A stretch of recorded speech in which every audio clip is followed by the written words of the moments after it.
Hey guys, I'm not Mario Bros here, gonna be reviewing the iPhone 5C in 2023 and see whether or not it's still worth it and see how it holds up 10 years later.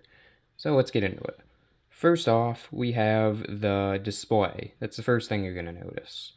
The display, overall, it's obviously not very big. There's no hole punch. Got really thick bezels by today's standards, of course.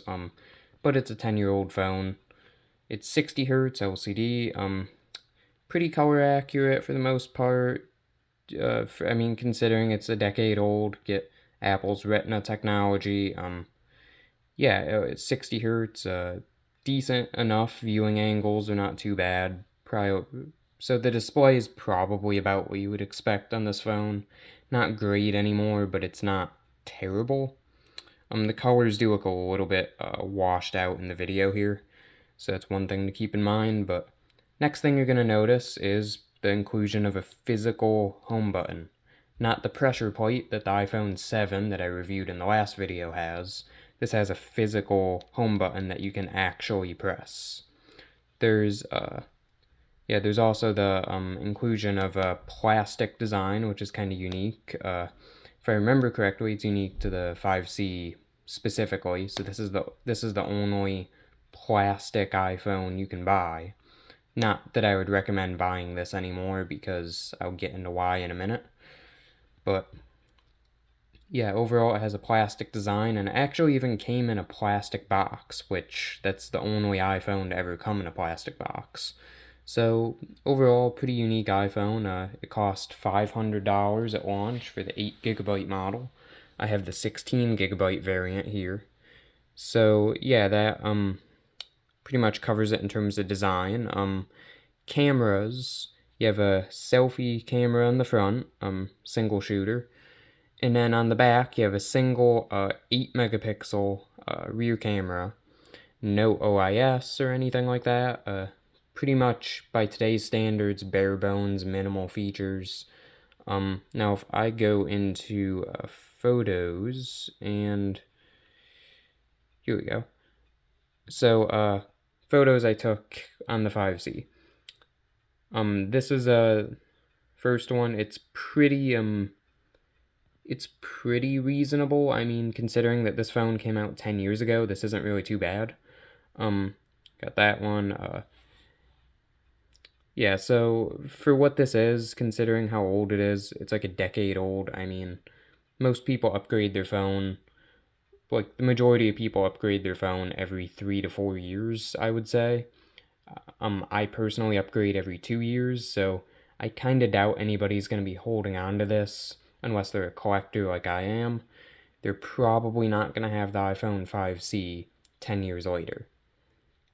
This photo right here is cropped in all the way, and it's overall you can tell it's pretty washed out, pretty muddy. It's definitely not a very good photo, but especially when you crop in like that. But yeah, so like zoom photography isn't really this phone's strong suit, as expected, of course. And then video. Um, okay, so I should probably get into this a little bit. In terms of audio, we have a headphone jack on the bottom. You don't get that in most current phones, especially iPhones. Get a single rear down-firing speaker. So quality-wise, the bass is surprisingly like strong. It's pretty punchy overall. So good quality bass. The earpiece is just an earpiece, not a second loudspeaker. It's decent quality. Yeah, overall, I would give sound quality on this phone probably a 5 out of 10. It's about average.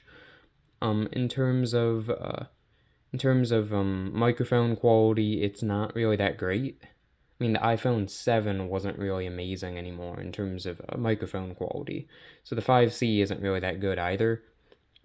So yeah, in terms of microphones, it's not very good. And in terms of video, I'll let you be the judge of this one. Okay, so this is a camera test on the iPhone 5C. I guess you could let me know how the audio sounds in the comments below.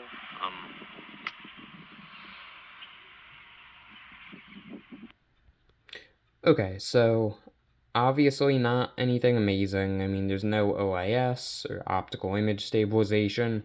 There's no optical anything on this phone. It's you just get you get a selfie camera that's fixed in place, and you get a main rear camera that's fixed in place. So yeah, that's pretty much gonna sum it up in terms of cameras. Oh, and you also get a flash on the back. So that's pretty much it for the camera. Now in terms of performance, this thing runs the Apple A6, the A6 chip, which actually launched with the original iPhone 5. Even though this phone's a year newer, it's almost exactly the same as the regular iPhone 5. It uses the same cameras, the same display, uses a plastic body instead of a metal one, so the durability isn't going to be quite as good. I mean, might not be able to see it through the video, but mine has plenty of scratches on it.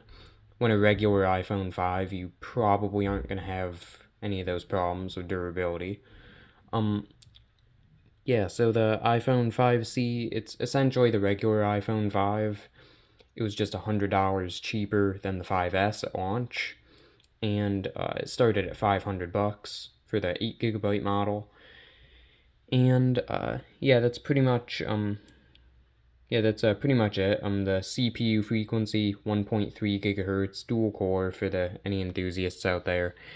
It's not a powerful phone anymore. It's running iOS 10.3.3 if I remember correctly, so definitely severely outdated. You can probably tell just by the interface here. There often is a lot of lag and stutter, so I mean it's not really the smoothest experience ever. And the 60 hertz display doesn't really make it feel any smoother. So overall, performance-wise, it's not very good anymore. I mean, you're not going to be able to download the vast majority of apps, and the ones you can download, they're probably not going to be the latest version of those apps. So that's why I would not recommend buying the 5C in 2023. If you already own one of these, not that I know anybody that owns one. I mean, this phone, it's a decade old. But if you by chance own a 5C, if you were considering upgrading, I would definitely recommend it because this phone, like I said, is severely outdated. I mean, at the end of the day, a good phone, basically, it just comes down to whether or not it works for you.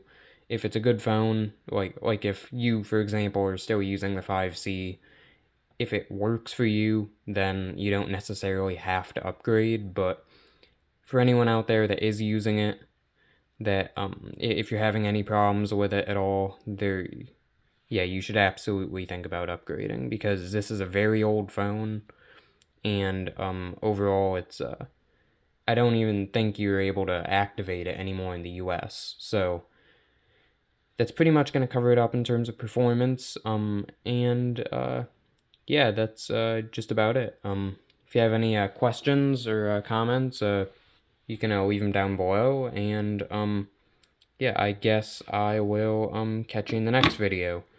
I guess you can comment any other phones you want me to review, like in the future, and I guess I'll catch you in the next one.